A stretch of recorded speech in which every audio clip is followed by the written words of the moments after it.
Vymenili neistotu za takmer istotu, našli odvahu, vložili do toho svoje vlastné peniaze, svoj čas, svoju energiu. Áno, je pravda, že nie všetci podnikatelia robia podnikaniu dobré meno, ale my sa dnes ráno venujeme tým, ktorí okrem vlastného podnikania robia aj niečo navyše pre svoju komunitu, obec či okolie, v ktorom podnikajú. Aký by mal byť podľa vášho názoru dobrý podnikateľ? Janka z Viesky v tom má jasno, má aj vlastné skúsenosti s podnikaním. Mal by byť obetavý, disciplinovaný, ústretový voči klientom a najmä vytrvalý. Napísala aj Martina z Nitry. Poznám maliarku, ktorá nie je profesionálnou maliarkou, Henrietu Rojkovú. Tá má založenú vlastnú neziskovú organizáciu maliariek a predpokladám, že sa jej bude aj naďalej dariť vo vlastnej charitatívnej činnosti tak, ako doposiaľ. Veľmi jej držím palce. Pokiaľ poznáte podnikateľa, ktorý robí okrem svojho vlastného podnikania aj niečo navyše pre komunitu, v ktorej žije, existuje, nech sa páči, prihláste ho do súťaže Dobrý podnikateľ. Klaudia Valušková toho na podnikateľskom poli dokázala naozaj viac než dosť. Popri jej všetkých aktivitách si našla čas aj na podporu komunitného podnikania, aj na zakladanie klubov pre ženy podnikateľky. Začínajúce, pre tie, ktoré sa ešte len hľadajú. Na Slovensku už vznikli 3 takéto kluby. Klaudia Valušková.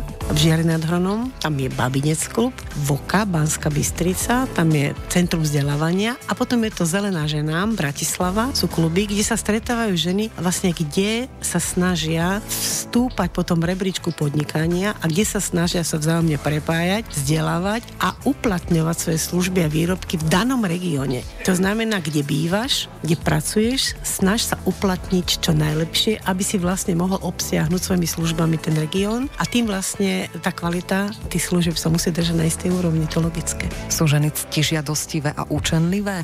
Ctižiadostivé by som ani tak nepovedala. Sú veľmi učenlivé, veľmi vedia zvážiť, ako pokračovať ďalej a ich ctižiadostivosť stúpa len do určitej úrovne. Samozrejme chcú niečo dokázať pre svoje okolie, pre seba. Chcú byť teda tým, ktoré okolie uznáva, ale nie je to priorita. Priorita je nevnášať riziko svojho vlastného podnikania do rodiny a do svojho okolia a snažia sa to dostať na úroveň takú, že dokázať si niečo, čo ich vedie doslova často k splneniu vlastných snov a predstav. Ako by sme teraz naše poslucháčky mohli podporiť, ktoré sa možno boja, že nezvládnu rodinu a podnikanie samotné?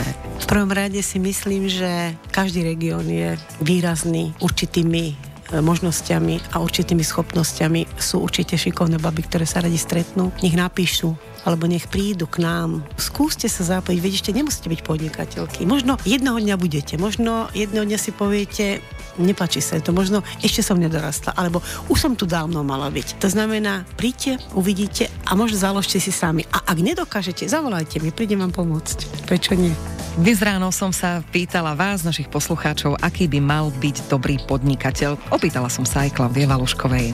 Dobrý podnikateľ je vlastne ten podnikateľ, ktorý je predovšetkým zodpovedný vlastným zamestnancom. Je férový, je čestný. Musí samozrejme uctievať zákony, pretože není na to, aby posudzoval, či je dobre alebo zlý ten zákon, musí ich rešpektovať. A nakoniec musí byť zodpovedný, čestný a charakterný sám k sebe. To je dobrý podnikateľ. A tým vlastne ho oficiálne i neoficiálne celé prostredie uzná. A to je jeho vízia, ktorá sa neskôršie mení na misiu. Želám nám dobrých slovenských podnikateľov, to určite. Janka z Viesky od nás získava malú pozornosť za to, že sa zapojila do našej dnešnej ranej témy a za vaše všetky dnešné ohlasy samozrejme ďakujeme.